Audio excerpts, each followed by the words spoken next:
आप देख रहे हैं खबर नेम हाशमी ऑफिशियल। वो हुई है। ये देखिए, ये लोगों की गाड़ियां जो लोग लेकर आए थे साथ में एहतजाज के दौरान, वो यहाँ पर खड़ी हैं।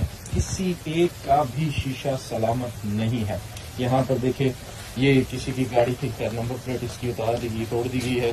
ये गाड़ी है एक, यहाँ इस तरफ अगर देखा है नई गाड़ी है किसी की, ये भी टूटी पड़ी है। ये पीछे देखिए, ये जो लोकल ट्रांसपोर्ट में इस्तेमाल होती है वैन, वो है। उसके पीछे उस तरफ गाड़ियाँ हैं। आप देखिए, एक गाड़ी वो पीछे गाड़ी शायद अभी भी स्टार्ट है। मैडम, ये देखिए इस तरफ, इस गाड़ी के कुछ हालात दिखाएं। उस तरफ से